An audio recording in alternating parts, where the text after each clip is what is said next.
मंत्रालय के द्वारा आयोजित आज के इस कार्यक्रम में उपस्थित विभाग के मंत्री श्री जय प्रताप सिंह जी, प्रदेश के चिकित्सा शिक्षा और वित्त विभाग के मंत्री श्री सुरेश कुमार खन्ना जी, चिकित्सा स्वास्थ्य एवं परिवार कल्याण विभाग के राज्य मंत्री श्री अतुल गर्ग जी, अपर मुख्य सचिव चिकित्सा स्वास्थ्य परिवार कल्याण सहित मोहन प्रसाद जी, चिकित्सा शिक्षा के प्रमुख सचिव शालोक कुमार जी, आज के इस कार्यक्रम में उपस्थित चिकित्सा एवं स्वास्थ्य विभाग से जुड़े हुए सभी अधिकारीगण, प्रदेश के स्वास्थ्य मिशन को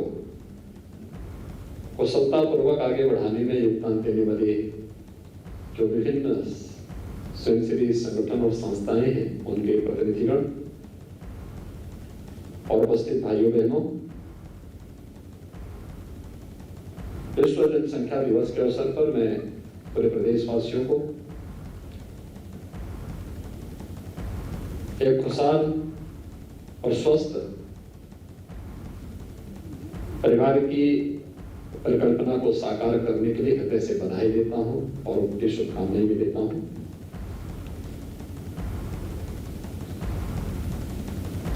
पूरी दुनिया के अंदर एक विषय को लेकर के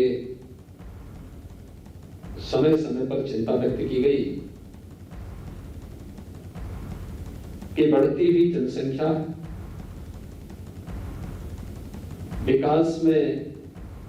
कहीं न कहीं बाधक हो सकती है और इस पर अनेक मंचों से पिछले 4 दशकों से निरंतर चर्चा चल रही है।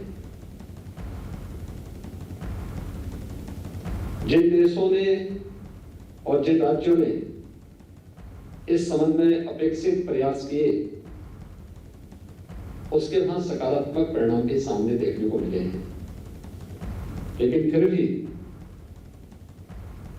इसमें और भी प्रयास किए जाने की आवश्यकता है। और मुझे प्रसन्नता है कि विश्व जनसंख्या दिवस के अवसर पर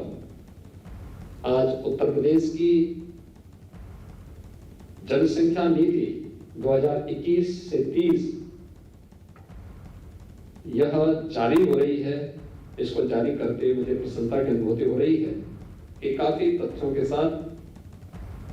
समाज के विभिन्न तबकों को ध्यान में रख करके इस जनसंख्या नीति को लागू करने का कार्य आज प्रदेश सरकार कर रही है। वास्तव में जनसंख्या स्थिरीकरण का जो प्रयास है, यह समाज की व्यापक जागरूकता के साथ जुड़ा हुआ है। हमें इस बात को नहीं भूलना चाहिए कि अगर समाज में जहां गरीबी है, वहां जनसंख्या वृद्धि का उसके साथ एक संबंध हो जाता है और इस दृष्टि से व्यापक जागरूकता का एक अभियान उन सभी तबकों को ध्यान में रख करके जब तक हम लोग नहीं चलाएंगे, तब तक उन लक्ष्यों को प्राप्त करने में कठिनाई होगी। और खास तौर पर जब यूनाइटेड नेशन ने दुनिया के सभी देशों से 2030 तक सस्टेनेबल डेवलपमेंट गोल्स को अचीव करने का एक लक्ष्य दिया हो और देश के अंदर आदरणीय प्रधानमंत्री जी के नेतृत्व में उन लक्ष्यों को प्राप्त करने की दिशा में प्रयास प्रारंभ हुए हों, तो देश में आबादी के हिसाब से सबसे बड़े इस राज्य के बारे में हमें अवश्य सोचना होगा, क्योंकि इसका संबंध केवल जनसंख्या स्थिरीकरण के साथ ही नहीं, बल्कि जनसंख्या नीति का संबंध हर एक नागरिक के जीवन में खुशहाली लाने और समृद्धि का रास्ता उसके द्वार तक पहुंचाना भी है।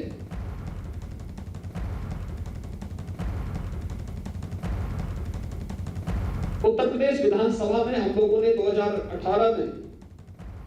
2019 में कुछ प्रयास प्रारंभ किए। 2018-19 में देश का पहला विधानमंडल उत्तर प्रदेश विधानमंडल था, जहां पर गांधी जयंती के अवसर पर सस्टेनेबल डेवलपमेंट गोल्स को अचीव करने के लिए 36 घंटे तक अनवरत चर्चा का एक नया रिकॉर्ड बनाया गया। उन गोल्स को अचीव करने के लिए अलग अलग विभागों के द्वारा अंतर विभागीय समन्वय समितियां गठित की गई और उसे निरंतर मंत्री मंडल का एक समूह निरंतर उनकी समीक्षा करता है, उसे फॉलोअप करने के सामने प्रयास कर रहा है। लेकिन इसमें समाज के विभिन्न तबकों की भूमिका और उनका योगदान अत्यंत महत्वपूर्ण हो जाता है और इसलिए सबसे पहला कार्य अवेयरनेस का, जागरूकता का, उन तबकों को चिन्हित करना, उनके बीच में अवेयरनेस के उस प्रकार के कार्यक्रम को आगे बढ़ाना। अगर इस दिशा में हम प्रयास कर सकें और जिसका निरंतर चल रहा है वो अत्यंत महत्वपूर्ण है और ये उन स्थितियों में महत्वपूर्ण है जब देश के अंदर TFR में, MMR में और IMR में जो अंतर देखने को मिला है, पूरे जो नेशनल एवरेज है उसमें राज्य के स्तर पर अगर हम देखेंगे तो उसमें उत्तर प्रदेश के स्तर पर और भी नए प्रयास किए जाने की आवश्यकता है। 2016 में अगर उत्तर प्रदेश के अंदर हम देखेंगे तो TFR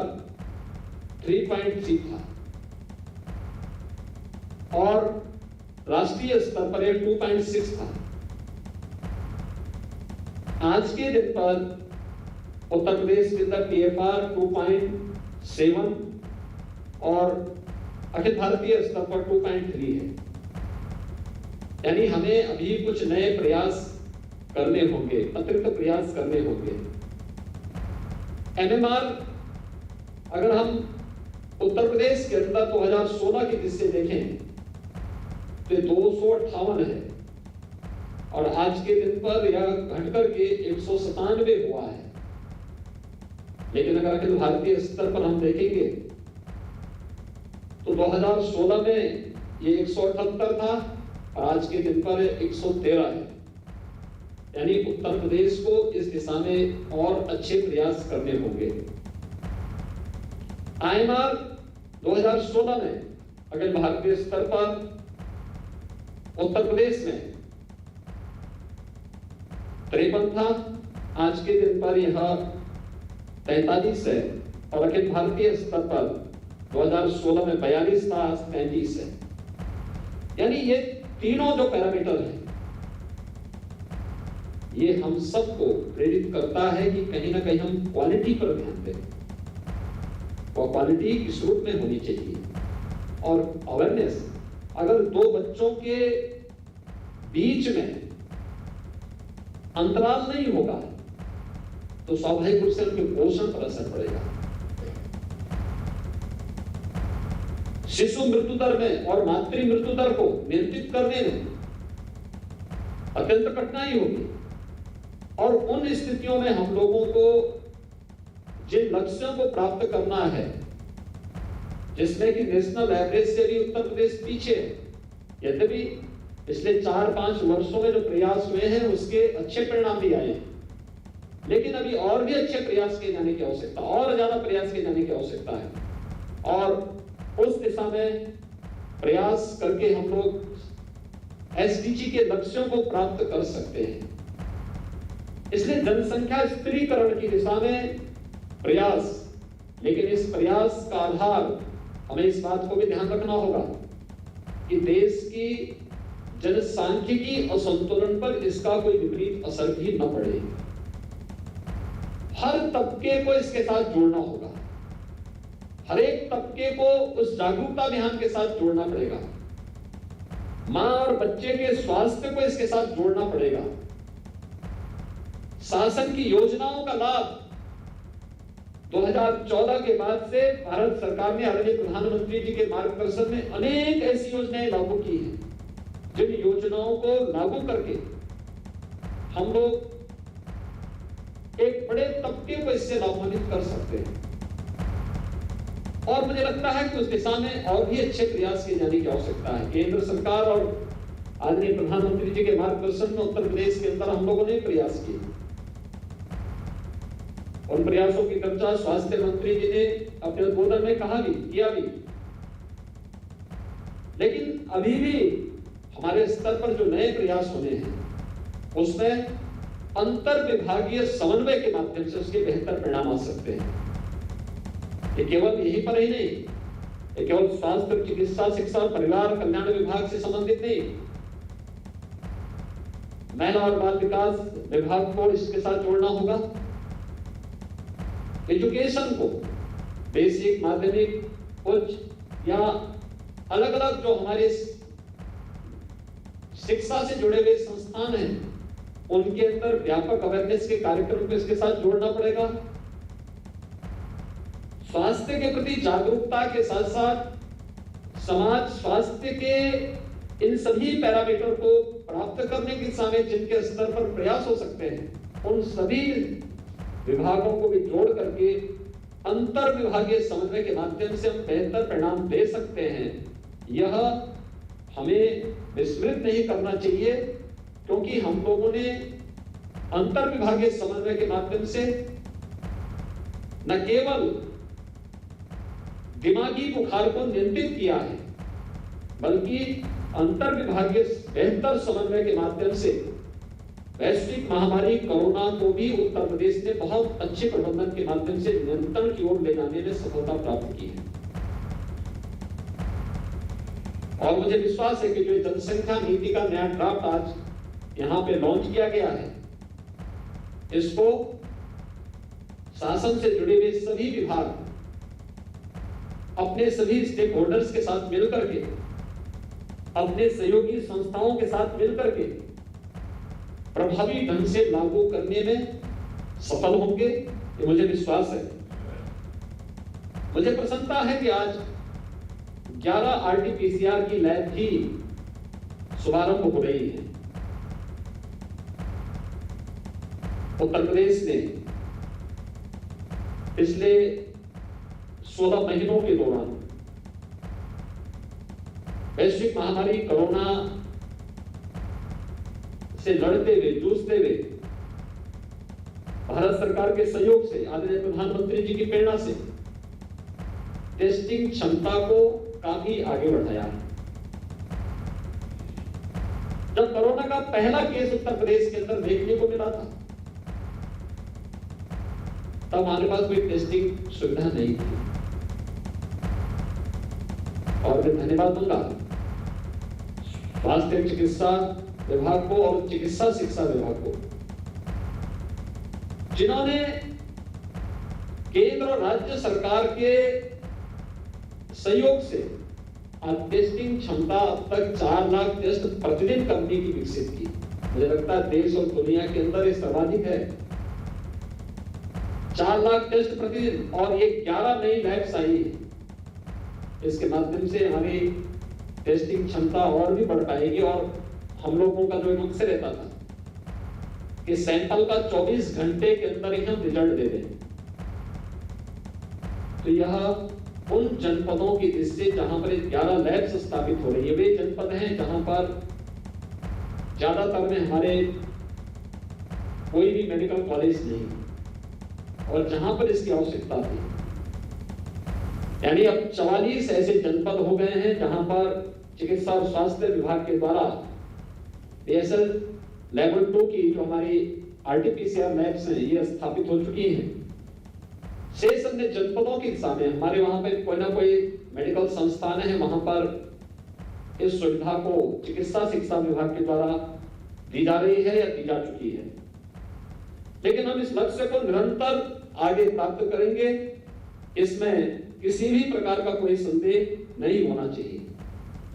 टेक्नोलॉजी का बहुत महत्व हो सकता है और हम लोगों ने विगत 4-4.25 वर्ष के अंदर इस बात को महसूस किया होगा। शासन की योजना बिना किसी भ्रष्टाचार के अगर समाज के अंतिम पायदान पर बैठे हुए व्यक्ति तक पहुंचे और लाभार्थी योजना का भरपूर लाभ ले सके, 100% लाभ ले सके, तो मानना चाहिए कि शासन की योजना सफल हुई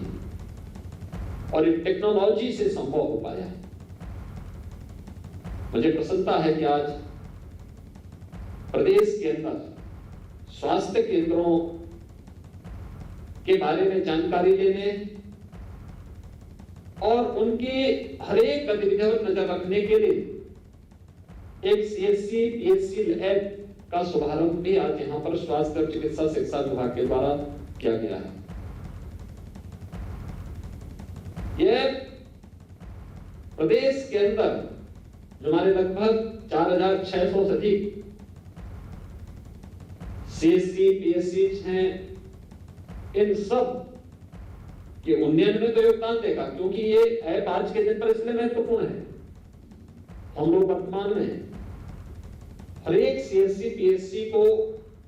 किसी न किसी जनप्रतिनिधि या समाज के किसी न किसी माननीय व्यक्ति के द्वारा उसे गोद लिया गया है और जब व्यक्ति उन स्वास्थ्य केंद्रों के साथ जाता है तो अक्सर बहुत सारे लोग ऐसे होते हैं जिन्होंने कभी विजिट नहीं किया केंद्र में, लेकिन आके हमारे पास शिकायत करते हैं। आज हम ऐप को दिखा के उसे कह सकते हैं, आप बताइए कौन सा केंद्र आपका है और आप कितनी बार विजिट किए, हमें एक बार बताइए। दूसरा, वहां क्या क्या सुविधाएं हैं हम उसको बता सकते हैं कि वहां इतने चिकित्सक हैं, इतने बेड्स हैं, ये फैसिलिटी वहां मौजूद है और ये सुविधाएं हम आने वाले समय में इसको देने जा रहे हैं, दवा की स्थिति ये है। ये कुछ सामान्य जानकारियां भी उनको उपलब्ध कराई जा सकती है। तो इस दृष्टि से मुझे विश्वास है कि हम टेक्नोलॉजी को और अपग्रेड करते हुए इस दिशा में प्रयास करेंगे और मेरा ये मानना है CSR से हो और अन्य संस्थाओं के सहयोग से, जनप्रतिनिधियों के सहयोग से भी हमारा प्रयास होना चाहिए कि हर CHC PHC तक हमें हेल्थ ATM को पहुंचाना चाहिए। एक नया प्रयोग होगा ये, स्वास्थ्य विभाग में टेक्नोलॉजी का इस्तेमाल करते थे, क्योंकि जितने हमारे अभी तक CHC PHC हैं, इसमें जितना मैन पावर होना चाहिए तमाम प्रयासों के बावजूद उपलब्ध नहीं। ये हेल्थ ATM हमें वहां पर तत्काल काफी बड़ी संख्या में जांच की सुविधा तो उपलब्ध कराएगा ही, टेली कंसल्टेशन की सुविधा भी उपलब्ध कराएगा। जिन विशेषज्ञों का अभाव जिस सेंटर में होगा वहां पर उन लोगों को वहां पर विशेषज्ञ चिकित्सीय सुविधा उपलब्ध कराने में हेल्थ ATM बहुत बड़ा रोल अदा कर सकता है और हमें इस दिशा में एक प्रयास प्रारंभ करना होगा। मुझे प्रसन्नता है कि आज यहाँ पर नौ दंपतियों को एक सगुन किट का वितरण भी हुआ है। मुझे विश्वास है कि स्वास्थ्य और चिकित्सा और परिवार कल्याण विभाग इस अभियान को जन जन तक पहुंचा करके और खास तौर पर जिन लोगों में अभी भी जागरूकता का अभाव है